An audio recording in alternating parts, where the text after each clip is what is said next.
Salve Maria, saudações a todos vocês que estão nos assistindo. Em atenção aos conflitos da Rússia contra a Ucrânia, nós resolvemos aqui trazer dois intelectuais de renome na internet, que provavelmente vocês já conhecem, que têm tido um trabalho em termos de apostolado católico no campo da história, direito e política, que têm estudado muito questões relacionadas ao conflito.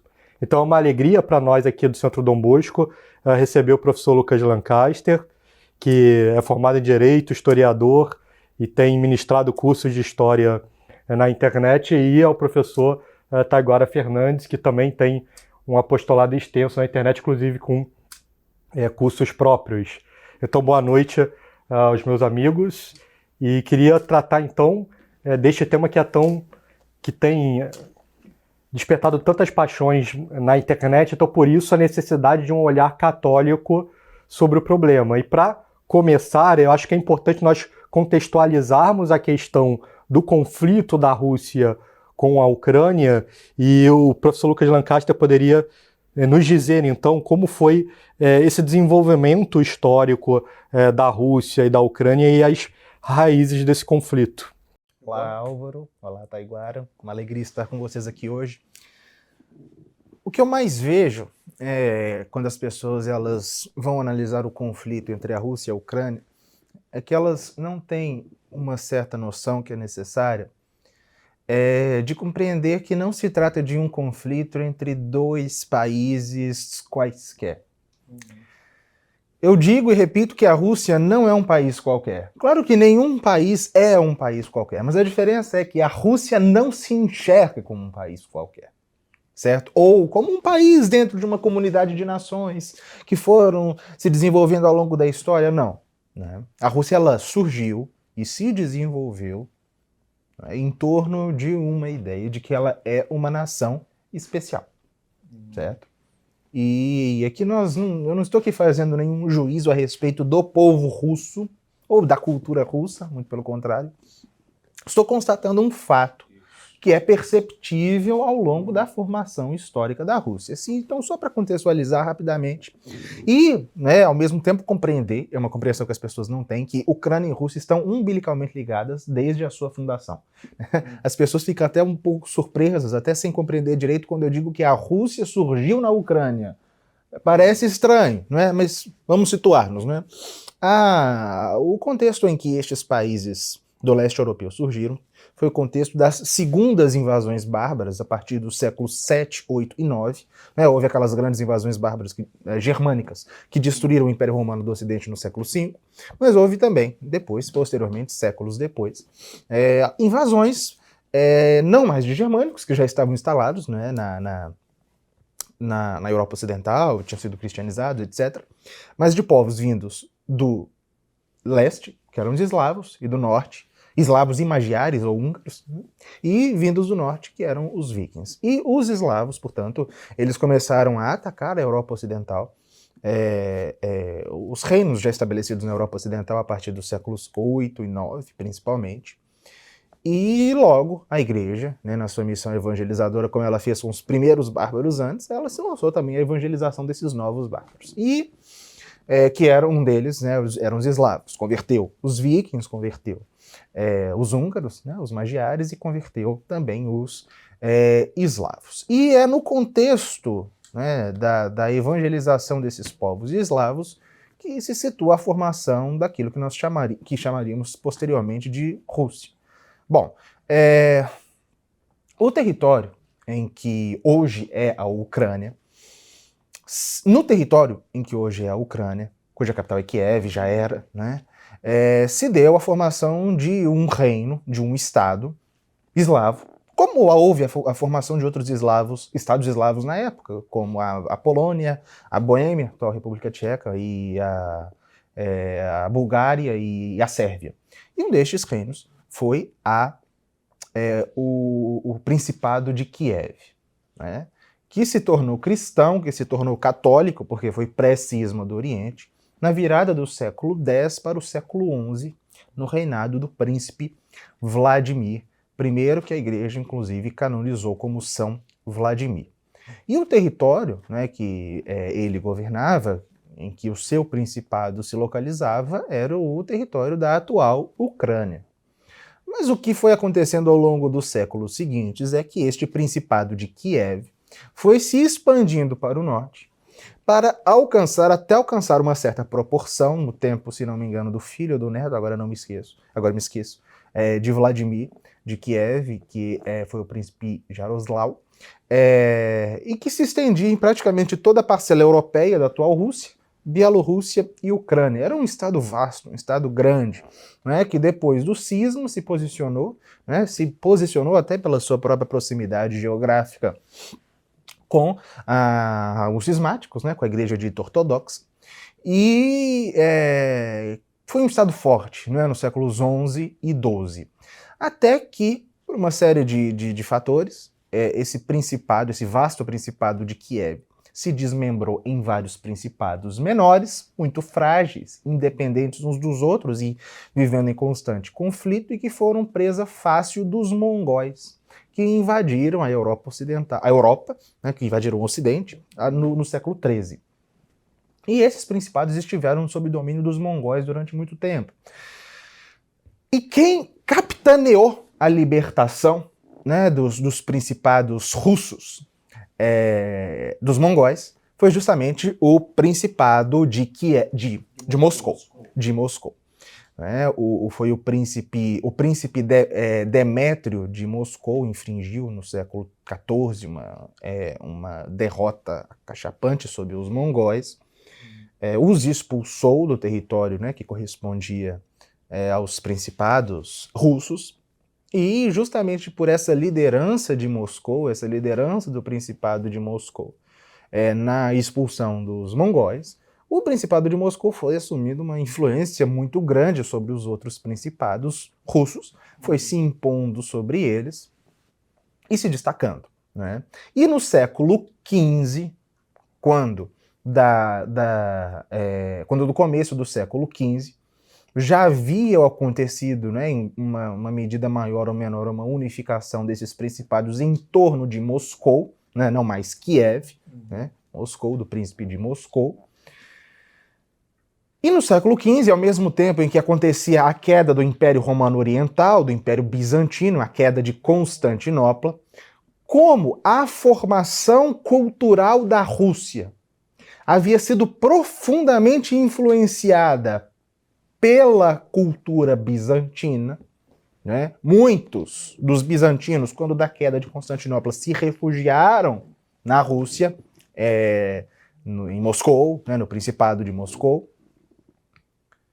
Os moscovitas, o príncipe de Moscou, né, passou a considerar o seu principado e a sua cidade como sucessora de Constantinopla. E isso é fundamental para que nós compreendamos, porque Constantinopla foi fundada por Constantino em 330 para ser a nova Roma.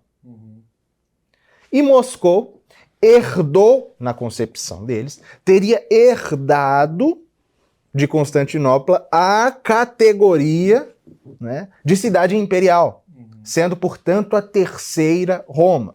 E isso se deu, né, isso se demonstra em fatos muito concretos, principalmente ao longo do século, na virada do século XV para a virada para o século XVI, né, o príncipe Ivan III de Moscou, né, deixou de se intitular príncipe de Moscou para ser o grão-duque de todas as Rússias. O príncipe Ivan, o grão-duque agora, né, Ivan IV, adotou o título de czar, que é a expressão eslava para César, ou seja, para designar imperador, enfim. E com o tempo, com o passar dos séculos, da segunda metade do segundo milênio, né, no século XVI, XVII, a Rússia, né, foi se expandindo sobretudo pela Ásia, mas também pela própria Europa, recuperando territórios, né, que hoje correspondem à Ucrânia, que tinham, né, pelas vicissitudes históricas sido anexadas pela Polônia, enfim, e a própria cidade de Kiev, enfim. Formou-se, a nação russa foi se formando em torno dessa ideia de que ela era a sucessora né, dos impérios universais da antiguidade, não é? Seja o Império Romano, depois o Império Bizantino, agora o Império Russo. E isso profundamente ligado à ideia, a forte ligação da Rússia com a sua igreja local, não é? O patriarcado de Moscou, ele sempre esteve umbilicalmente ligado com o príncipe de Moscou, depois com o grão-duque, né, da Rússia, depois com o imperador da Rússia. E o czar Pedro I, dito Grande, que governou entre os séculos 17 e 18, ele, de algum modo, que fechou, né, encerrou uma influência decisiva do Estado russo sobre a Igreja russa. De modo que deixou-se, né, na concepção política, na visão, né, dos próprios russos, de se diferenciar o que era a Rússia, o Estado russo, e do que é a Igreja russa. Algo muito próprio, né, do cesaropapismo bizantino que eles herdaram. Né? A união entre, não a união, mas a confusão entre Igreja e Estado. Né? Porque união entre Igreja e Estado é uma coisa boa, né? Mas a confusão entre Igreja e Estado. É união, mas com distinção. Exatamente. Que não é também uma separação. Com certeza. Total e radical. As pessoas têm dificuldade de compreender isso. Uma coisa... Nesse caso aí é confusão. Exato. Seja, não se sabe o que é o poder espiritual. O que a Igreja veio separado. fazer desde o Império Romano foi diferenciar a Igreja e Estado sem separá-los. Cada um com uma esfera de poder, né? A Igreja, ela trabalha no poder espiritual, o Estado no poder temporal, e há então... Por isso é a união dos dois para fazer com que o homem atinja o seu fim, que é a visão beatífica e aí o céu, né? Então, com consequência. Isso é muito interessante, porque você conserva a liberdade nas suas esferas, e naquilo que é misto, o Estado, então, ele se serve da Igreja, tipo, como legislar sobre a lei moral e também para proteger a verdadeira religião. Mas é algo distinto, mas unido, né? O que é, pelo que você está falando aqui, completamente distinto no caso da Rússia, como se o Estado fosse a Igreja, né? Exato. Isso a Rússia herdou em grande medida do Império Bizantino. No Império Bizantino havia absoluta confusão entre Igreja e Estado. O imperador ele era sagrado. No Império Bizantino, o imperador era uma figura sagrada. Se prostrava diante dele, se beijava os pés dele, se incensava o imperador. Tudo que dizia respeito ao imperador bizantino era sagrado. Ele vivia no palácio sagrado, ele dormia nos aposentos sagrados, enfim. A Rússia herdou isso. De modo que isso que você acabou de dizer, né, a união na diferenciação, nas esferas de poder, isso não existia na Rússia, sobretudo na Rússia czarista, certo? E isso que a gente vê com Putin, né, a influência, a ligação do patriarcado de Moscou. Uma das coisas que as pessoas não têm noção, não sabem. Sempre que houve uma tentativa de aproximação, de retorno dos ortodoxos para a Igreja Católica, o grande empecilho sempre foi o patriarca de Moscou.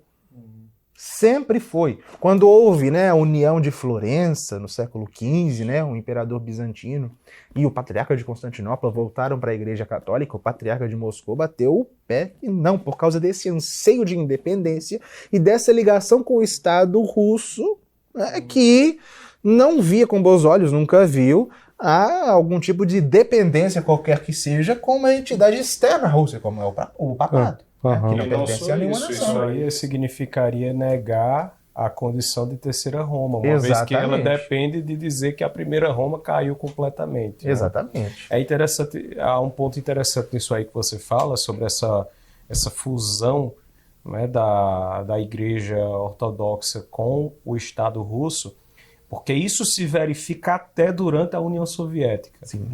É curioso isso, porque os soviéticos, quando a União Soviética foi instaurada, eles tentaram suprimir a Igreja Ortodoxa. E Stalin viu que não dava. Era tão umbilicalmente ligado ao povo russo, e era um mecanismo que poderia ser utilizado justamente para perspectivas de controle e tudo mais, que Stalin permite que ela retorne.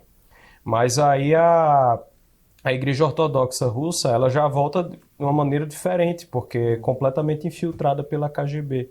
Isso está documentado. Então, eram vários os agentes da KGB dentro da Igreja Ortodoxa Russa, como em todos os tipos de instituições que eles queriam dominar. Então, nem durante a União Soviética ela deixou de existir e especialmente ali também não estava desvinculada do Estado. Como acontece em outros países, né? Então, quando a igreja ela é absorvida pelo Estado, ela vai seguir a pauta do Estado. Então, havendo uma confusão, né, só para encerrar, havendo uma confusão na própria formação histórica do Estado russo entre o que é o Estado e a nação e o que é a Igreja Russa, a nação russa foi edificada na ideia de que ela tem uma missão providencial divina, né? Sendo Moscou a terceira Roma, ela tem uma vocação ao domínio universal, como outrora tivera Roma e Constantinopla, e isso construiu a ideia de que se trata de uma nação diferenciada, de uma nação sagrada, né? As pessoas têm falado aí muito da ideia de mãe Rússia. Não, antigamente não se falava tanto de mãe, se falava de Santa Rússia. Se falava de santa. A Rússia é mãe, né? Se falava também de mãe, mas é uma nação santa, uma nação sagrada, que tem uma grande aspiração, né? Antes era uma aspiração cristã de levar, né? De exercer o domínio universal, com base na fé ortodoxa, mas, né, essa ideia ela foi ressignificada ao longo do tempo, sobretudo pelo governo comunista, né? Como que a União Soviética, me perguntaram isso, como que, sendo uma nação tão cristã, a União Soviética conseguiu, né, transformar a tal ponto o povo russo, ressignificando esse sentimento messiânico da nação russa. E eu acho que com isso a gente consegue fazer uma ponte interessante para o Taiguara, porque o professor Lucas Lancaster, então, ele está mostrando que durante grande parte da história a Ucrânia e a Rússia foram uma entidade só. Primeiro a partir de Kiev, depois com o centro do poder em Moscou. E aí, a partir do século XX, então começa a haver uma certa separação, principalmente após a queda do Muro de Berlim.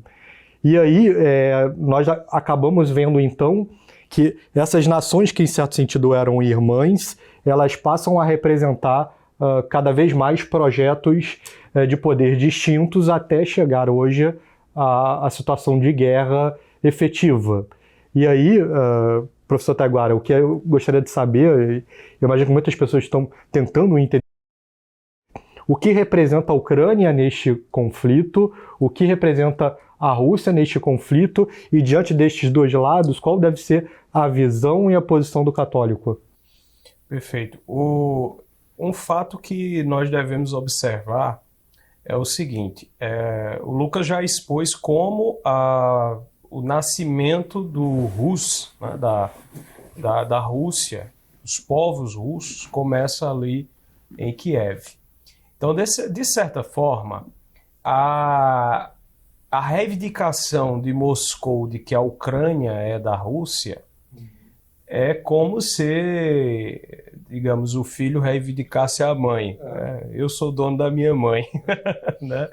Mas não se vê dessa forma. Se vê como um país que tem um outro ali rebelde, mas que deveria estar conosco, né? Então nós temos de fazê-lo estar conosco. Os ucranianos, por sua vez, se veem como uma nação própria, com identidade, com cultura, o que de fato é. Existe uma formação nacional ucraniana, existe um modo de se perceber, as culturas são semelhantes, né? Bastante raízes comuns, exatamente, raízes comuns, mas seria como dizer Brasil e Portugal. Nós não somos uma nação só, somos duas nações, irmãs, né? Na verdade nós somos filhos de Portugal, filhos que cresceram muito, né? Cresceram muito, mas nós somos distintos. E não faria sentido, por exemplo, Portugal reivindicar o Brasil hoje, né? Ou o Brasil reivindicar Portugal. Não faria sentido. Os ucranianos entendem a coisa dessa forma. Mas para os russos, isso representa uma restauração da grandeza russa. Então, após a queda do Muro de Berlim, essa é uma reivindicação dos russos de que os Estados Unidos passaram a se encarar como donos do mundo, como o único polo de poder do mundo, né? E que isso não foi o que foi combinado entre eles quando a Rússia resolveu se abrir, né? Eles dizem isso, o Putin diz isso. O Putin criou uma narrativa. E ele criou essa narrativa e não é de hoje. Ele criou um grupo de intelectuais na Rússia chamado Clube de Valda. E no Clube de Valda eles têm várias discussões sobre como fazer as pautas russas serem melhor absorvidas no Ocidente. E eles chamam vários intelectuais ocidentais, França, Inglaterra, até dos Estados Unidos, para participar dessas discussões e ouvir o que os russos têm a dizer. E ele discursa sempre no Clube de Valda.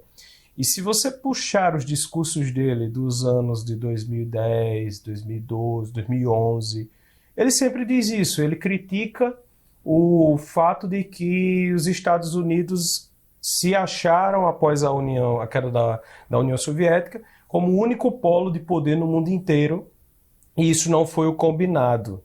Ou seja, havia uma espécie de expectativa russa de ser reconhecida como um polo de poder também, não em pé de guerra, mas um polo de poder parceiro.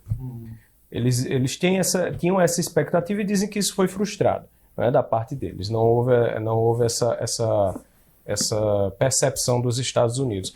Em parte estão corretos, isso aí é verdade. Os Estados Unidos, de fato, se acham, depois da União Soviética, se acham os donos do mundo. E especialmente em virtude dos neoconservadores americanos, que é um tipo de espectro político que existe lá, né? Acredita-se que os Estados Unidos têm a função de levar o valor americano, toda a cultura americana para o resto do mundo, ainda que atuando como polícia do mundo. E essa visão ela seria bipartidária ou... Porque nós vemos, por exemplo, que a atitude do Trump em relação à Rússia me pareceu muito mais no sentido de conciliar e evitar conflitos. Os democratas já são muito belicosos em relação à Rússia. Sim, exato. Essa visão ela é bipartidária no seguinte sentido. Se você pegar os democratas inteiros, eles têm a visão de que os Estados Unidos são polícia do mundo e devem estar impondo seus valores em todo lugar. Isso é uma influência globalista clara. Isso aí é o globalismo ocidental em pleno vapor. E o establishment do Partido Republicano, né, que seria como se fosse os caciques do Partido Republicano, eles também têm a mesma visão. E é por isso que você vai ver, o George Bush vai fazer guerra no Iraque, né? O Bill Clinton vai fazer guerra em outro lugar. Porque o Trump ele seria um outsider dentro do próprio partido. Dentro do Partido Republicano, e ele sempre criticava isso aí. Ele criticava justamente essa visão de que nós não temos que ser polícia do mundo, a gente tem que cuidar da nossa coisa, a gente está com uma série de problemas internos, a gente tem problemas hoje com o crime, tem problema com o tráfico de drogas, tem problema com imigração ilegal, e a gente está aí se metendo a cuidar dos países do Oriente Médio, cuidar dos países de problemas internos de outros países, enquanto não cuidamos dos nossos. É um choque entre duas visões, entre duas nações com visões messiânicas. Né? Exatamente, exatamente. E eu não sei se os Estados Unidos têm uma visão messiânica, mas me parece que o globalismo ocidental, né, me parece não, isso aí eu tenho convicção, o globalismo ocidental, que utiliza os Estados Unidos como ponta de lança da sua difusão, né, tem sim uma visão messiânica de que deve se expandir pelo mundo e espalhar os seus valores, as suas pautas, né, e que é isso que é a redenção do mundo, né, uma redenção sem Cristo. Mas o que acontece é que por isso o Trump tem essa visão mais consequente das coisas. E você veja que foi um presidente americano foi o único presidente americano nas últimas décadas não fez uma guerra nova. Ele não colocou os Estados Unidos em uma guerra nova. E no mundo não estava surgindo guerra no momento em que o Trump estava governando. Muito por causa do Trump. Exatamente. Não sei se todos viram, mas teve um áudio que vazou do Trump para um amigo dele, e ele dizendo que em certo momento ele falou para o Putin ó, Putin, eu sou seu amigo, mas se você invadir a Ucrânia, eu vou bombardear Moscou. Aí ele falou, não, mas eu acho que o Putin acreditou entre 5 a 10% no que eu falei, mas já era suficiente. Então é a demonstração de poder, né? Porque a fraqueza atrai a agressividade. Ele tem uma... Isso está num livro dele chamado A Arte da Negociação, da qual ele toma os princípios de governo, que a finalidade, na verdade, são os princípios da personalidade dele, né? Que eles chamam de Diplomacy Through Strength, ou seja, diplomacia através da força. Né? Então, mostrar força para que não haja problemas. Que foi o que aconteceu com a Coreia do Norte, por exemplo. Né? Foi o primeiro presidente americano que pisou em solo norte-coreano. Né? Mas aí voltando à questão da Rússia e da Ucrânia, né? Você tem ali uma pretensão da Rússia de se mostrar novamente como um polo de poder. Eles acreditam que existe uma unipolaridade no mundo. Após o mundo bipolar da Guerra Fria, passou a haver uma unipolaridade. Isso não foi o combinado com eles, não era o que eles queriam. E eles reivindicam essa pauta de ser novamente uma grande nação, mas como eles vão ser essa grande nação se eles não conseguem unificar sequer aquilo que eles perderam, né, do seu império passado? Então essa é a linha, essa é a visão política da coisa. Mas aí nós temos a visão espiritual também, a visão religiosa. E essa visão religiosa passa intrinsecamente pela compreensão de que o Patriarcado de Moscou se considera como sucessor do Patriarcado Romano. Afinal, tendo sido Roma excluída dos patriarcados, né, Roma, patriarcado ocidental, o primado de Roma, né, tendo sido Roma excluída e Bizâncio caiu, né, Constantinopla caiu. Então, há uma ideia de que o patriarcado de Moscou é o sucessor disso. É, como você disse, a terceira Roma. Né? É uma reedição clara da Roma, a da Roma já do Édio de Tessalônica, né? da religião oficial, e de uma forma mais profunda, né? Porque na Roma do final do século IV você vai ter um imperador católico, então uma Roma imperial forte, mas o Santo Padre como principal patriarcado. Sim. E aí essas coisas se transpõem, né? Então você tem um novo czar e um novo patriarca. Exato. Só que de uma forma muito mais confusa. Exatamente. E com a igreja dominada. A igreja é dominada completamente. Pelo czar. E que é algo muito... essa dominação do poder estatal sobre o poder religioso é comum na história. Né? Então você tem isso no anglicanismo, em que a igreja anglicana ela é serva da Inglaterra. Você tem isso na China também, com a igreja patriótica chinesa. Isso é bastante comum. Mas na Rússia isso faz... E várias tentativas de se fazer isso na Igreja Católica na Europa. Sim. Vários reis, imperadores que tentaram subjugar. Exato. Isso é, em grande medida, a essência do cisma do Oriente. Porque não teria havido cisma do Oriente se não fosse uma grande pretensão do imperador bizantino de exercer autoridade própria sobre a igreja. Né? O patriarca de Constantinopla, ele também era submetido ao imperador bizantino. Ele era, em grande medida, quando chegamos no século XI, em grande medida, um capelão do imperador bizantino. Então, a própria razão... Claro, houve várias outras razões teológicas, disciplinares, litúrgicas, etc. Mas não teria havido o cisma daquela forma como se deu se não tivesse havido uma profunda pretensão do Estado bizantino de controlar a igreja.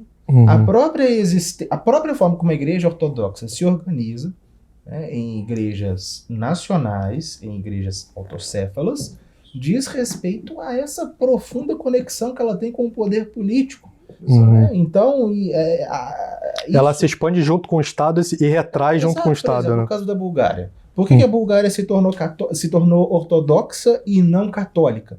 Porque o rei da Bulgária queria ter um patriarcado na Bulgária.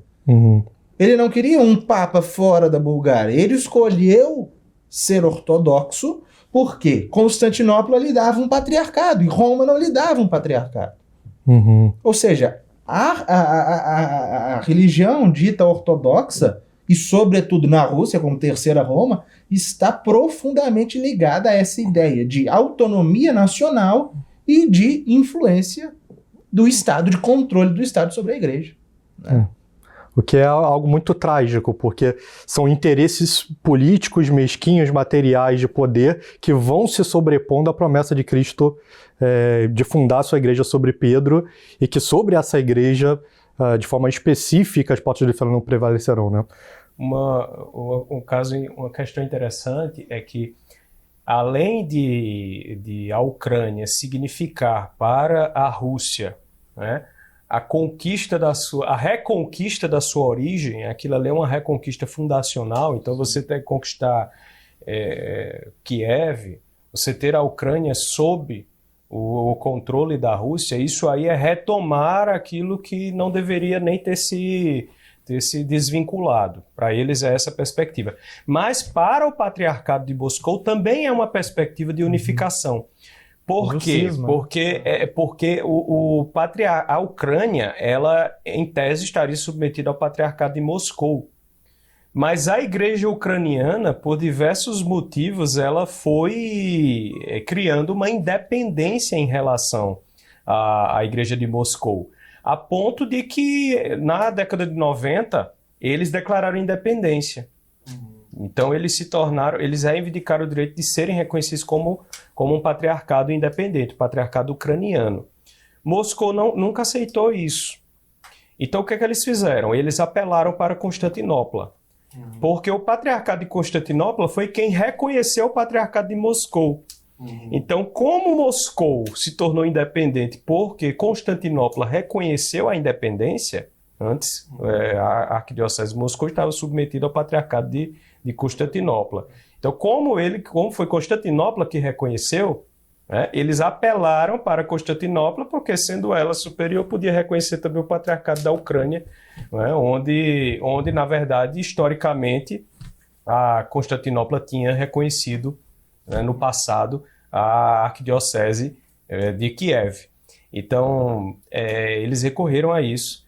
E apenas em 2018, agora, na década de 90, eles declararam a independência, e apenas agora, em 2018, após toda essa briga entre Ucrânia e Rússia, que já começou ali por volta de 2008, depois tem aquele desenvolver, né, na Crimeia, na Península da Crimeia, em 2014. Em 2018, o patriarca de Constantinopla, Bartolomeu I, ele reconhece o patriarcado da Ucrânia. Declara que ali não é mais uma igreja submetida a Moscou. É uma igreja que tomou corpo, tem uma tradição própria e pode ter uma jurisdição própria e se tornar o patriarcado da Ucrânia. Isso gera uma briga tremenda com Moscou. O patriarca de Moscou, Kirill I, né, o Cirilo I, em português, ele não aceitou isso. E aí ele lançou a excomunhão. Sim, eles comungou a igreja eles comungou a igreja de Constantinopla, dizendo que ela era cismática.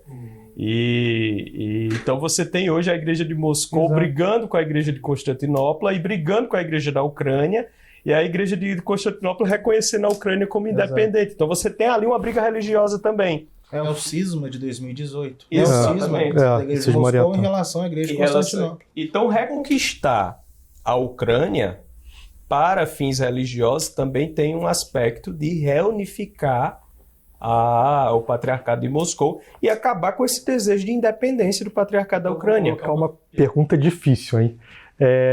Vocês acham, então, que a Rússia, ela visa, com essa invasão, conquistar a totalidade da Ucrânia, ou ela busca algo menor do que isso, apenas repor a presidência e anexar parte do território? Porque parte das ações militares eu acho que é mais fácil para o Putin justificar, né? Então, por exemplo, a parte mais próxima da Rússia, ela é de maioria esmagadora russa, né?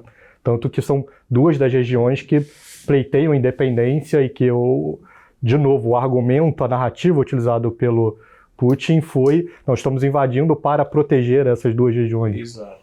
Mas ele fez muito mais do que isso. Ele está indo até Kiev e ele quer o presidente. Exato. Então a gente fica sem saber. Então, em primeiro lugar, se você quiser arriscar uma opinião sobre isso, se essa conquista vai ser total, se ele só vai mudar a liderança, porque... E aí isso já vai para a segunda parte da pergunta, porque me parece que são dois sistemas globalistas em choque. Isso. A Ucrânia, ela sai da área de influência da Rússia, cada vez mais se aproxima da área de influência dos metacapitalistas ocidentais. O próprio presidente ucraniano, ele é um representante dessa elite ocidental, e aí é um choque de dois projetos globalistas. E aí, até onde o Putin deve ir e qual o papel dos católicos diante desse conflito? Olha, para mim é inegável que ele quer reconquistar a Ucrânia, né? Se vai anexar só parte do território agora, depois outra parte no futuro, como fez com a Crimeia no passado e agora... Né? Porque, veja, se ele quisesse apenas a região de Donbass, que é a região ali a leste da Ucrânia, né? Que tem uma população russa muito numerosa, né? Vinda da época da União Soviética. Afinal, nós não podemos esquecer que ali tudo era soviético no passado. Então, você tinha muito russo vivendo nesses outros países. De repente, quando houve a fragmentação, todos eles estavam fora de casa. Todos eles estavam fora do seu país, já tinham feito família fora do seu país. Então, nós temos descendentes de russos, população russa nessas regiões. As duas regiões que declararam-se separadas da Ucrânia, a região de Donetsk e de Lugansk, elas foram regiões que já no passado, em 2014, elas queriam ter se separado. Inclusive, quando Putin anexou a Crimeia, houve guerra separatista nessa região, nessas duas regiões. Também era majoritariamente russa. A Crimeia, na verdade, a Crimeia era território russo no passado, ela não era território ucraniano, não, né? No passado não era. Inclusive, há grandes conquistas, né? Grandes eventos militares que ocorreram no passado na Crimeia, a guerra na Crimeia, a guerra da Crimeia lá no passado, não essa de agora.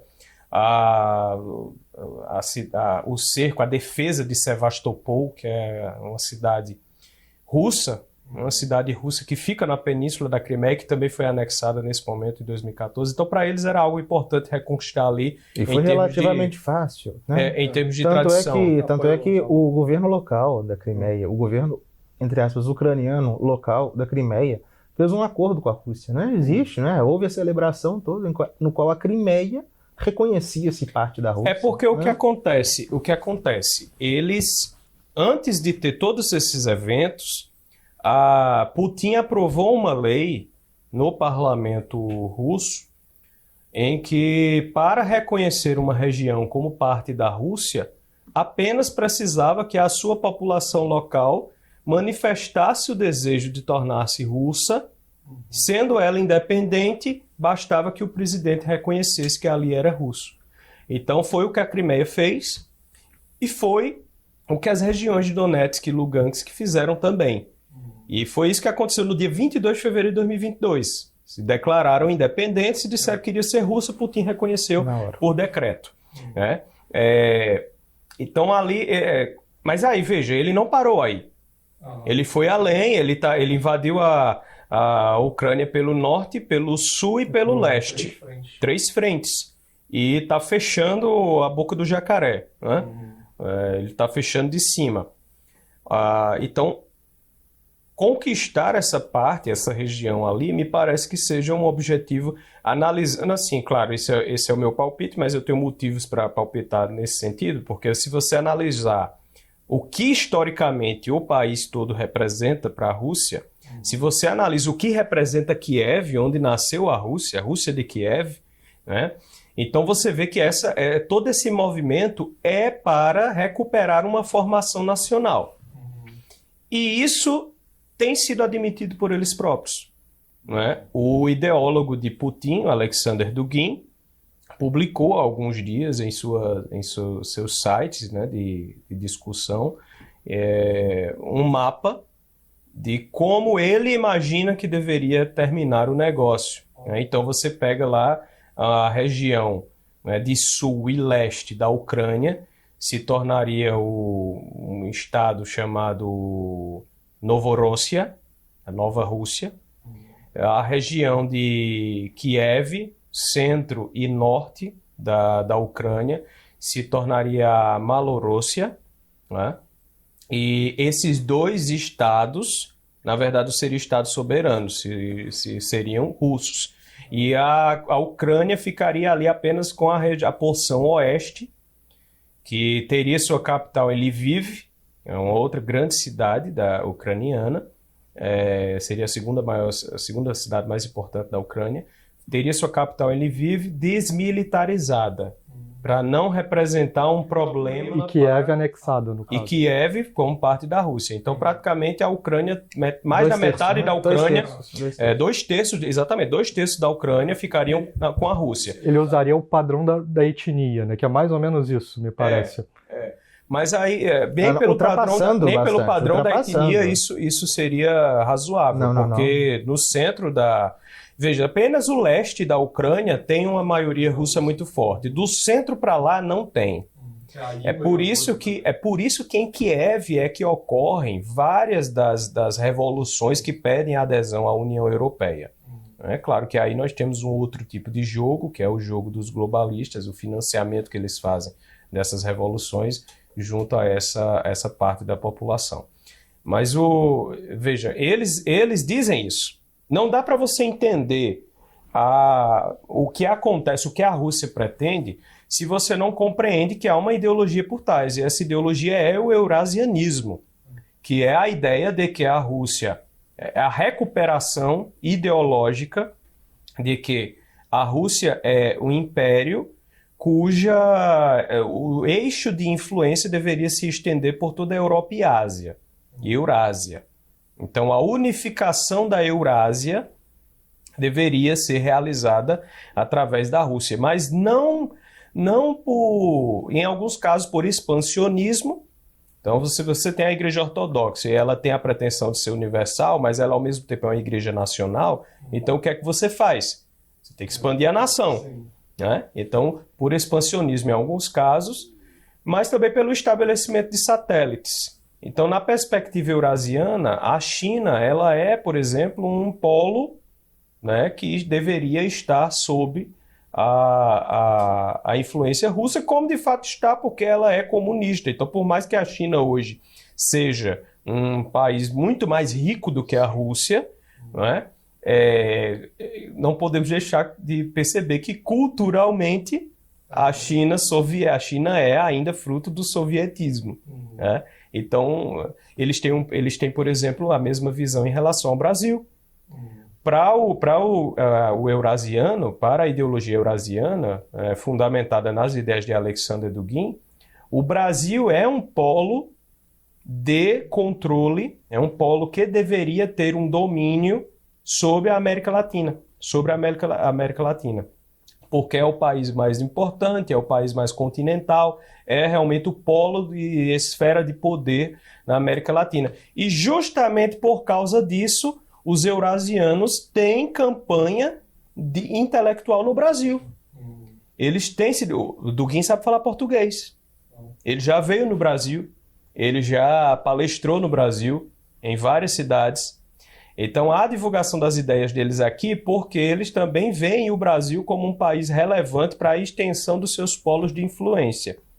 Né? Então, há uma ideologia por trás. Essa ideologia eurasiana, ela que quer transformar a Rússia, né, no novo polo de poder mundial, ela é o que fundamenta esse expansionismo militar para as nações que antigamente eram deles, eles assim entendem, mas também o expansionismo cultural e intelectual, como fazem em outros países. A ponto de que tem muita gente no Brasil, inclusive dentro da nova direita, né, defendendo o que Putin tem feito sem entender, às vezes apresentando Putin como grande defensor de valores cristãos, que não são valores católicos, são ortodoxos. Então é importante perceber que a Rússia não se converteu.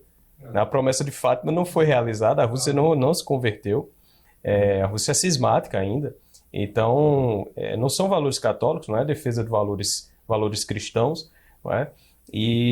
Mas as pessoas têm defendido isso sem perceber que para o eurasianismo isso também é um componente da nação. A religião não é um meio pelo qual o homem reencontra-se com Deus e salva a sua alma. Não é isso. A religião é um elemento nacional submetida a um conceito, né, É verdade, a religião é um elemento nacional, nós sabemos disso. Mas ela é superior a isso, porque o propósito dela é nos ligar diretamente a Deus. O propósito dela é salvar a nossa alma. É óbvio que nós temos que reconhecer isso como um fator também cultural. Mas instrumentalizar a religião apenas em perspectiva nacionalista, isso aí não. A religião não é um meio de salvação. Ela se torna uma religião imanente. Não transcendente, imanente, ou seja, voltada apenas ao Estado, ao interior do Estado, para a manutenção do poder do czar. Né? Essa é toda a questão envolvida, né, religiosa, política e tudo mais. Então há uma ideologia por trás, o eurasianismo de Alexander Dugin, e o Dugin é o ideólogo de Putin, né, desde que o Putin subiu ao poder. Então, tudo isso aí, o meu palpite é esse, porque é possível encontrar isso, a raiz disso, na ideologia que fundamenta isso aí. Tanto na questão histórica, no espírito histórico, quanto na ideologia que, retomando essa defesa das tradições nacionais sob uma perspectiva nacionalista e imperial, que é o eurasianismo, propõe justamente tudo isso aí. Isso tudo está proposto em livro. E aí tem um outro lado também, porque se parte acaba aderindo de forma errada à Rússia, existe uma outra parcela, e aí isso é muito notado entre os liberais, que apoia a Ucrânia de forma como se a Ucrânia fosse uma injustiçada, que não tivesse culpa, as lideranças ucranianas, né? E que não estivesse representando um modelo globalista alternativo. E aí você chega lá aos exageros até do Arthur Duval, que pega um avião para fazer fanfarronices na região próxima à Ucrânia e voltar. Mas você tem também esse problema em relação, principalmente os liberais, que fazem uma defesa apaixonada da Ucrânia, né? E aí, quais são os problemas dessa defesa apaixonada ao modelo que o presidente da Ucrânia hoje representa? Pois, é preciso entender também que, se de um lado nós temos um projeto globalista, né, russo, eurasiano, do outro, é impressionante como a Ucrânia, na verdade, ela se tornou um palco de luta entre dois globalismos. E só quem paga o pato é o povo ucraniano, não é? Pelos crimes, pelos erros das elites globais. A Ucrânia, desde a queda da União Soviética, ela tem sido um país, como vários outros do leste europeu, cuja campanha globalista ocidental é muito forte para dominar as estruturas da Ucrânia, né? Então, ela se aproveita de um desejo, de um receio legítimo dos ucranianos. Qual é o receio do povo ucraniano? Cair de novo nas mãos da Rússia. Esse é o receio deles. E agora, nós eles têm motivo para ter esse receio. Eles têm motivo. Então, eles sempre tiveram esse receio de cair de novo nas mãos da Rússia, porque sofreram muito com os soviéticos, né? Não podemos esquecer que o maior genocídio, né, da época aconteceu na Ucrânia, o Holodomor, né? Antes de qualquer coisa que a Alemanha tenha feito. Exatamente. Então, a matança sistemática de ucranianos pelos soviéticos, que é o chamado Holodomor, é algo que ainda é muito vivo entre os ucranianos. Então, as pessoas têm bisavôs que sofreram com aquilo ali, que viram aquilo ali, né? Isso foi no início do século XIX, do século XX. Então, Isso é muito vivo. Então, o pessoal tem medo, tem receio de voltar às mãos dos russos. E é uma tragédia, né? Porque, perdão, aí a gente vê a diferença da Ucrânia para a Polônia. Sim. Porque ambos sofreram na mão dos russos. Sim. Só que uma nação escolheu ser absorvida pelos metacapitalistas e a outra nação resolveu buscar uma restauração católica. Sim. Isso é interessantíssimo. Mas existe uma diferença na situação da Polônia e da Ucrânia, que a Polônia ela não integrou a União Soviética. Né? Ela fazia parte da Cortina de Ferro, não é? Tinha um governo fantoche. Isso, era um estado satélite. Era um estado satélite, mas a Ucrânia pertencia, era uma das repúblicas soviéticas. Exato. Não é? Grau de aversão E pelo que nós estamos dizendo aqui, não é? A Polônia era uma nação à parte. Não é? Apesar da ideologia russa, principalmente a partir do século XIX, de ser a nação-chefe, sobretudo dos povos eslavos, né? O pan-eslavismo chefiado pela Rússia, e a Polônia é uma nação eslava também, não é? Como tantas outras do leste europeu, não existe entre Polônia e Rússia uma relação como há, historicamente, entre Ucrânia e Rússia. Não é a mesma coisa. Não Alemanha é a e mesma Áustria. coisa. Alemanha e Áustria é como Ucrânia e Rússia. Tem relações. Com certeza. Entendeu? Muito próximas. Mas a aversão dos dois, né? Eu digo assim, a escolha do modelo, a partir do momento que você sai das garras da Rússia, qual é o modelo que você está escolhendo? Mas a aversão da Polônia em relação à Rússia diz respeito, sobretudo, ao comunismo, não é? A influência soviética comunista. O receio dos ucranianos em relação à Rússia é a Rússia em si. Exatamente. Não é? É porque eles sabem que eles são alvo. Uhum. Eles sempre souberam que eram alvo. Não é? Por tudo que aconteceu na história deles. Eles sabem que eles são alvo. Então é aquela coisa. Você tem um país gigante de um lado e você é o quê? O que é a Ucrânia no jogo do negócio? Ela é o tampão entre a Rússia e a Europa. Então o que é que ela faz? Pô, meu inimigo está aqui desse lado, eu morro de medo dele, o que é que eu vou fazer? Vamos juntar com o outro aqui que é inimigo deles. Então, para o povo ucraniano, juntar-se à União Europeia, como eles sempre almejaram depois da independência, e juntar-se à OTAN era um desejo, eu pessoalmente consigo compreender como plenamente legítimo diante do receio que eles tinham dos russos. Agora, os globalistas ocidentais aproveitam esse receio legítimo, como aproveitam em vários outros países os desejos da população. Não é? Por exemplo, no Brasil, o que é que eles aproveitam no Brasil? O Brasil tem uma população pobre que sofre com a insegurança jurídica, a insegurança financeira também. Então, eles aproveitam tudo isso no Brasil para propor, em alguns momentos, né, o socialismo e em outros o liberalismo mais arraigado. Né? Então, lá na Ucrânia, eles utilizam esse desejo legítimo e começam a fazer as suas campanhas de pautas de valores como uma prévia da união com a União Europeia, com a OTAN. Mas eles sabem que isso não é uma coisa fácil, essa união política não é uma coisa fácil de ser atingida, porque, como se disse, o país é um país tampão. Não esqueçamos que a Ucrânia ela já foi a terceira maior potência nuclear. Por quê? Porque quando a União Soviética caiu, boa parte das ogivas nucleares estavam na Ucrânia. E ela abriu mão.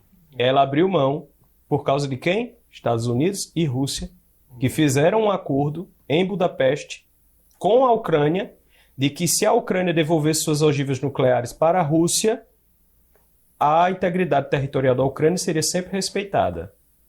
Ou seja, nós vemos que esse acordo não serviu de nada, absolutamente nada. Né? Então a Ucrânia devolveu as suas ogivas nucleares e com isso tornou-se um país sem força política para existir. Exatamente. Essa opção da época é uma das coisas que leva à situação atual. Né? Mas nós vemos os globalistas ocidentais querendo utilizar a Ucrânia como fantoche também, brincando com o país, dando ofertas ao país que eles sabem que não vão poder cumprir, e o resultado está aí. Você tem um país que é o tempo todo utilizado como taco para provocar o outro, e o outro que quer conquistá-lo. E no fim das contas fica lá o povo no meio sofrendo as consequências dos dois lados. É terrível. E diante desse, então, nós temos que a Ucrânia ela é um palco de disputa de dois modelos globalistas. E muito tem sido discutido em relação a essas disputas de poder, porque cada vez mais o mundo vai se integrando, as tecnologias vão permitindo o encurtamento dos espaços. Isso favorece com que esses grandes modelos globalistas eles comecem a cada vez mais se impor e, em certo sentido, também os atritos, né? Então a gente tem de um lado os muçulmanos, de outro os russos e de um terceiro lado, né, os russos e chineses, e de um terceiro lado os metacapitalistas. E nós sabemos que nós, enquanto católicos, temos uma posição aí de não aderir a nenhum dos blocos, exatamente, mas a lutar, ainda que nós sejamos disparados, muito por culpa nossa, enquanto católicos, o sistema globalista mais fraco, né? Porque as pessoas nem conseguem mais imaginar como é que seria um mundo que estivesse submetido a Cristo de novo, né? Um sistema e que a gente atingisse o mundo inteiro mais um sistema de paz, né? Porque os outros vão gerar opressão de forma inevitável. E aí, para já encaminhar para o final, a gente vai para uma questão que está sendo muito colocada, até porque o próprio Papa Francisco se predispôs a consagrar a Rússia e a Ucrânia. Nós sabemos que isso está dentro de um contexto das aparições de Fátima, em 1917, e mais ainda do pedido de Fátima em 1929, a irmã Lúcia, que foi uma dos três pastorinhos, pedindo uma consagração específica da Rússia pelo Santo Padre e todos os bispos do mundo. E todo esse contexto da aparição de Fátima, ela vai dizer que, por fim, o meu coração imaculado triunfará. Então estamos próximos agora de mais uma consagração a Nossa Senhora, ao Imaculado Coração de Maria, tanto da Rússia quanto da Ucrânia. E o que a gente pode dizer disso? Porque me parece que tem muitos grupos que vão dizer, bom, então essa é mais uma vez que a consagração não vai ser feita de forma exata em relação ao que Nossa Senhora pediu. Porque ela pediu uma consagração específica da Rússia e que ela fosse feita com bispos de todo mundo ao mesmo tempo, né, em suas respectivas catedrais. E aí, dentro desse contexto das aparições de Fátima, dos conflitos dos dois sistemas globalistas e da única alternativa possível, que é a alternativa católica, né, a única alternativa não opressiva, é possível, como que a gente pode contextualizar essa consagração do Papa Francisco, as promessas de Fátima dentro desse conflito da Rússia com o Ocidente dentro da Ucrânia? Isso realmente é o eixo que nos permite entender as coisas todas, né? Porque, veja, nós, antes de Fátima, 3 anos antes, exatamente, no dia 12 de maio de 1914, Nossa Senhora apareceu na Ucrânia. Veja que coisa. E ela apareceu a 22 camponeses e, como mensagem, avisou que a Ucrânia perderia a sua soberania por 80 anos. Naquele momento, isso foi em 1914. E, de fato, em 1917, ocorre a Revolução Russa e depois a Ucrânia faz parte da União Soviética, né? Passa a fazer parte da União Soviética. Perde sua soberania por 80 anos.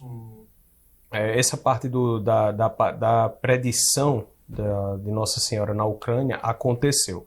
Em 1987, portanto,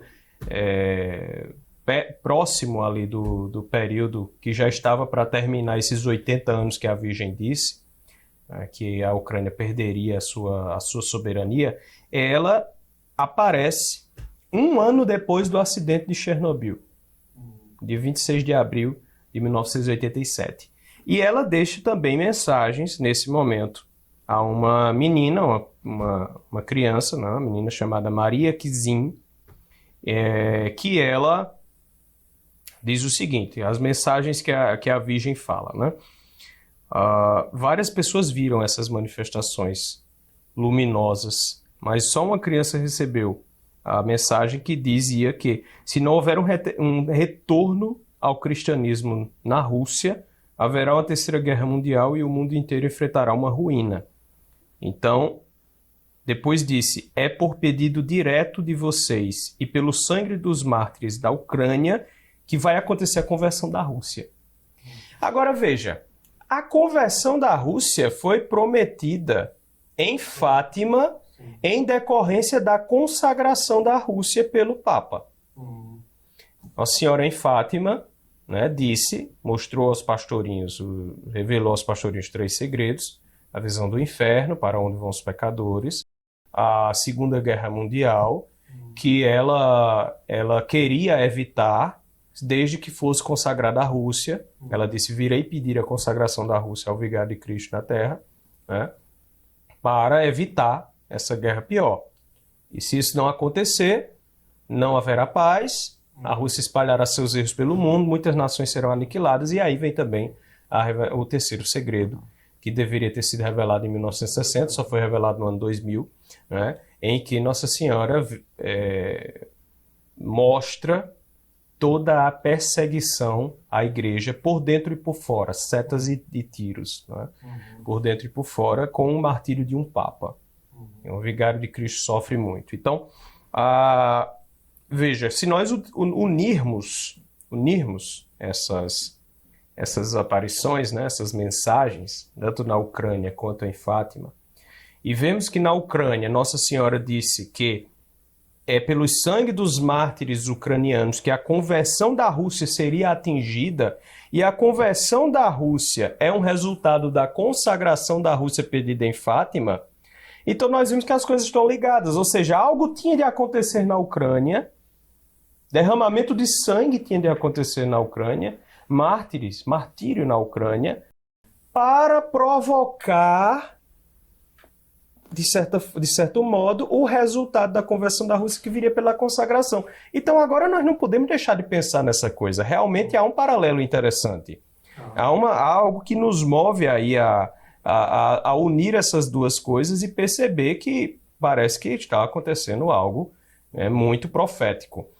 Em 1929, né, Nosso Senhor apareceu a irmã Lúcia, privadamente, e disse que era chegada a hora do Papa Pio XI, na época era o Papa Pio XI, consagrar a Rússia ao Imaculado Coração de sua mãe. O Papa ignorou o pedido e não consagrou, veio a Segunda Guerra Mundial, exatamente como Nossa Senhora disse. Pio XII, em 1942, irmã Lúcia faz chegar novamente um pedido a ele, quando começa a guerra, né, para que ele faça a consagração da Rússia. E Pio XII, que era um amigo da mensagem de Fátima, né, e um papa muito mariano, tanto que proclamou o dogma da Assunção, Nossa Senhora, diz que sim, vai consagrar. Mas não vai consagrar só a Rússia, vai consagrar o mundo ao Imaculado Coração. E pergunta-se à irmã Lúcia se isso seria válido. Ela passa 2 horas diante do Santíssimo e Nosso Senhor diz a ela que está disposto a aceitar a consagração do mundo ao Imaculado Coração de sua mãe, desde que haja menção expressa à Rússia. Então a questão aí tem de haver uma menção expressa à Rússia. Muita gente está perguntando aí, mas ele vai consagrar a Rússia e a Ucrânia, não só a Rússia. Bom, primeiro, como nós sabemos, nós já falamos aqui, a Rússia começa na Ucrânia. Então, ali há uma questão umbilicalmente ligada. Espiritualmente ligada também. Tanto fundacionalmente quanto espiritualmente ligada. Em segundo lugar, se houver uma menção expressa à Rússia, está cumprido o requisito. Essa é a questão, né? Mas aí nós sabemos que Nossa Senhora pediu que todos os bispos do mundo fizessem isso. É claro que não se trata aí de um pedido de uma unidade física, né? Todos os bispos no mesmo lugar. Mas seria como funciona no magistério ordinário da igreja. Ou seja, uma unidade moral dos bispos, né? Ainda que haja bispos que não deem valor, não tenham a intenção de fazer isso, mas uma unidade moral, a maior parte deles, uma parte significativa deles unido em intenção, né, de realizar a mesma coisa que o Papa vai realizar. Então, pelo menos, até o momento nós sabemos pelo menos a Conferência Episcopal Latino-Americana, né, a CELAM, ela pediu para as 22 conferências episcopais da América Latina se juntarem ao Papa. Esperemos aí que mais outras conferências episcopais peçam isso também, porque pelo menos essa convocação faria com que houvesse eu não sei se preencheria o requisito, mas faria se aproximando, né? Mas o fato é que o Papa pretende consagrar a Rússia no dia 25 de março, que foi também o dia que foi escolhido por João Paulo II para realizar uma consagração em 1984, que também foi uma consagração em que não se fez menção expressa à Rússia. João Paulo II menciona os povos de quem tanto tempo, dos quais esperais a consagração há tanto tempo. Então é uma menção velada à Rússia. Sabemos que é a Rússia, mas não é uma menção expressa. É claro que Deus não rejeita nenhuma consagração, evidentemente.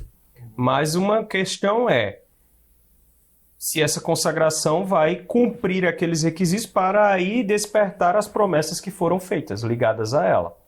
Mas foram as promessas: paz, a conversão da Rússia, né, e o triunfo do Imaculado Coração. Essas três coisas ainda não aconteceram. Houve resultados. Quando Pio XII consagrou o mundo ao Imaculado Coração, em 1942, a sorte dos aliados mudou na Segunda Guerra Mundial. Então foi ali que, naquele ano, começou a haver a reviravolta, né, para a vitória dos aliados. Foi justamente naquele ano, após a consagração. Da mesma forma, João Paulo II, após a consagração de 1984, que procedida pelo Papa São João Paulo II, ocorre pouco tempo depois a queda do Muro de Berlim e, posteriormente, a queda da União Soviética como um todo. Mas os resultados finais de Fátima ainda não foram atingidos. Então, alguma coisa ainda está faltando. 25 de março foi o dia também que João Paulo II escolheu, o dia da Anunciação, né? Foi o dia que João Paulo II escolheu também para fazer essa sua consagração. Então, torçamos aí para que o Papa faça essa consagração com uma menção expressa à Rússia, e que mais bispos se juntem a ele, porque isso certamente está ligado a esse contexto, né, espiritual, que tanto Nossa Senhora falou na Ucrânia, quanto falou em Fátima. Em 2014, quando houve a anexação da Crimeia, houve um fenômeno na Ucrânia e na Rússia, ao mesmo tempo, em que vários ícones de Nossa Senhora começaram a chorar. Então, é um sinal de que algo ali, né, depende dessa nação. E curioso é que a primeira nação consagrada ao Imaculado Coração de Maria no mundo foi a Ucrânia, por volta do ano 1000. Então, se você junta todos esses fatos, você vê que nós estamos vendo a história sendo feita. Então, eu acho que com isso nós conseguimos fechar muito bem o escopo. Então, vimos numa brilhante posição do professor Lucas de Lancaster as questões históricas, do desenvolvimento histórico, de como essas nações são próximas, historicamente, inclusive, como a Rússia ela começa como nação dentro do Principado de Kiev, como depois esse polo de poder se desloca para Moscou, e como esse movimento vai continuar ao longo da história, todas as implicações que o professor Taiguara também expôs brilhantemente, como hoje a Ucrânia é, então, um palco de disputa de poder entre modelos globalistas distintos, e que tudo isso, como o professor também concluiu aqui de forma brilhante, ele está dentro do desígnio de Deus, porque a providência divina, ela realmente conduz a história. Então, por isso que a gente sempre precisa recorrer ao que está previsto nas Escrituras, estudar essas aparições para tentar, então, ter indícios e até agir conforme os desejos de Nossa Senhora e Nosso Senhor. Então, eu terminando aqui, eu queria passar uma palavra final para o professor Lucas Lancaster e também para o professor Taiguara. Eu agradeço muito a participação de ambos. Eu acho que foi um ótimo momento para refletirmos aqui sobre essa crise a partir de uma perspectiva católica, porque a grande mídia ela sempre vai dar uma visão revolucionária, tendenciosa ou aderindo a um dos dois lados do xadrez, a gente não precisa fazer essa escolha, né? Então por isso que é importante ter esses canais para expor esse tipo de problema a partir de uma perspectiva católica. Então agradeço ao professor Taiguara, se puder dar as últimas palavras, aí passo para o professor Lucas Lancaster. Bom, como eu dizia, eu acredito que nós temos de olhar esse momento, nós não podemos mais ficar perdendo tempo. É muito importante que tenhamos uma visão católica e espiritual do momento e que saibamos olhar os sinais dos tempos e ver que Deus pede também a nossa conversão. Deus pede a nossa vida sacramental, Deus pede que nos confessemos, Deus pede que tenhamos adoração à Eucaristia, enfim, que nós possamos lutar pelas nossas almas como Ele quer. Todas essas coisas, os eventos de Fátima, também as mensagens na Ucrânia, né? Em outros lugares também, Garabandal e, enfim, outras aparições também muito significativas, mostram que Deus está enviando a sua própria mãe, né, para nos dar um alerta. Nos dar um alerta e, ao mesmo tempo, uma esperança, porque as coisas começam a ficar muito loucas no mundo inteiro, mas nós só teremos paz, não apenas a paz do mundo, mas a paz interior em nós, se nós estivermos em Cristo. É isso que a Mãe de Deus vem nos dizer. É por isso que ela pede tanto oração e penitência em todos os lugares, como pediu aqui no Brasil também, em Simbres, né, em Pesqueira. Então, é isso que nós temos de fazer agora, oração e penitência. E não cair na tentação de olhar para os projetos e maquinações das elites do mundo como se fossem a realização do projeto de Deus.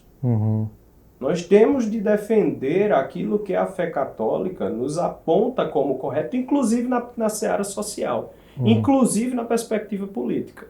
E não cair na tentação das ideologias que vêm da Rússia, os erros da Rússia, né? Seja o comunismo numa época, hoje o eurasianismo, ou o que quer que seja, não cair nas tentações que vêm aqui no nosso Ocidente, frutos do liberalismo, frutos da Revolução Francesa, não cair nas tentações que vêm do Oriente, né? Nada disso. Nós temos de ter uma posição católica muito clara, olhar as coisas como católicos, saber o que está acontecendo, saber que isso está nos planos de Deus e que Deus pede de nós a nossa conversão.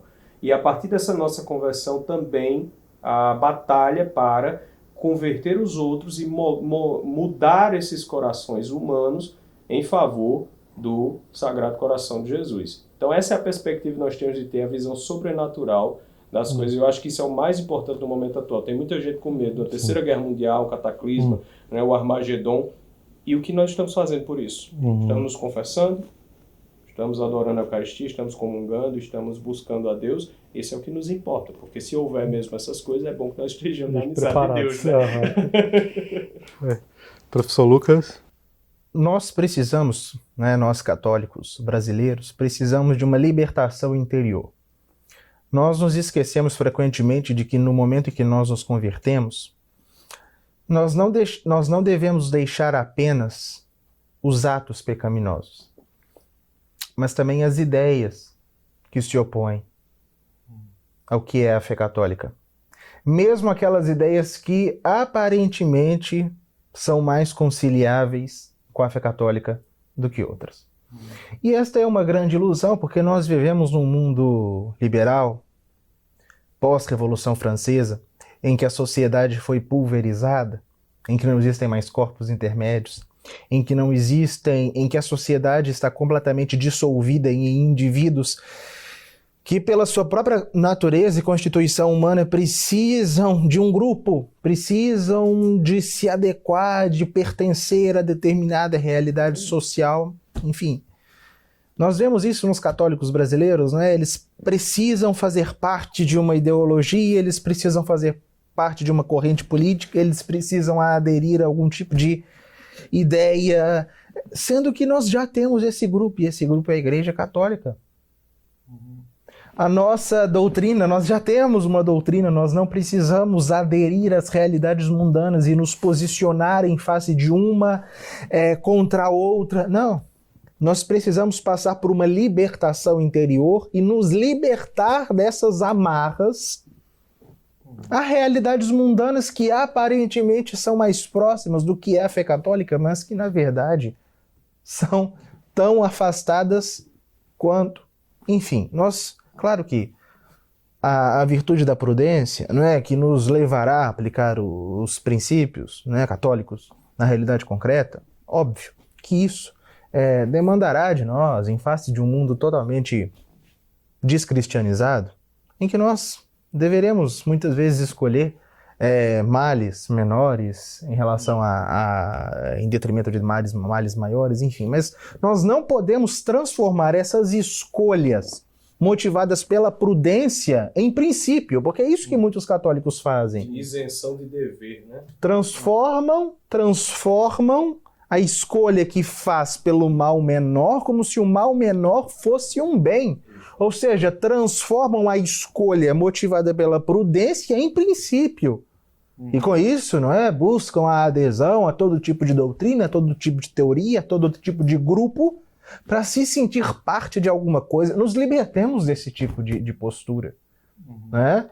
A liberdade que Cristo vem nos propor é uma liberdade interior, não apenas do pecado, mas de ideias falsas. Não apenas do mal, mas também do erro, que na verdade se confunde com o próprio mal, enfim. Então, que nós busquemos, Taiguara já colocou bem, né? Nós busquemos essa libertação interior e isso trará um pouco de paz, né, para os nossos corações atribulados, né? Nós olhamos para o mundo e vemos que está tudo errado e nós procuramos no mundo, às vezes, alguma coisa na qual nós podemos amparar, um grupo no qual nós podemos nos amparar, sendo que o que nos ampara é Cristo e a fé católica, a igreja. Certo? Olhemos para a história, isso é importante. Olhemos para a história com um olhar sobrenatural, olhemos para a história tal como Cristo a viu desde o Calvário. Porque Cristo viu a história inteira do Calvário.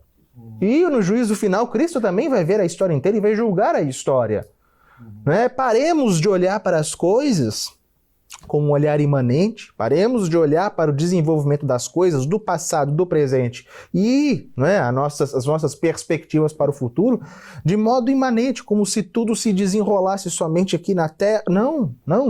Existem os fatos históricos concretos, reais, mas que nós tenhamos uma visão sobrenatural da história. E é claro, lembremos que se nós devemos, né, ter uma visão sobrenatural da história, que nós percebamos que a igreja é a linha condutora da história e tudo gira em torno da igreja, certo? Para bem e para mal. Isso nos dará conforto, isso nos dará um consolo, isso nos possibilitará ver as coisas com um olhar, né, mais calmo, mais pacificado, sem esse desespero por se posicionar, por estar de um lado ou de outro, enfim. Tentar ver a história, os acontecimentos, porque a história inclui também os acontecimentos presentes, né? E se nós somos católicos, também os acontecimentos futuros, né? Porque a história tem um sentido, ela não está jogada aí ao acaso, como diziam os relativistas modernos. Então, que nós vejamos os acontecimentos, a história, presente, passado e futuro, tal como Cristo os vê, tal como Cristo vê a história. E com isso nós iremos alcançar uma paz interior e uma libertação interior que é absolutamente necessária para que nós compreendamos, né, os fatos de um modo completo e, ao mesmo tempo, nos situaremos na história tal como católicos nós deveremos nos situar. Bom, agradeço ao professor Lucas, agradeço ao professor Taiguara e a todos vocês que nos acompanharam aqui nessa conversa sobre um tema tão importante para os dias de hoje, que é o conflito da Rússia e da Ucrânia e a proposta católica diante de todo esse cenário. Eu peço que compartilhem este vídeo. Um abraço a todos e viva Cristo Rei!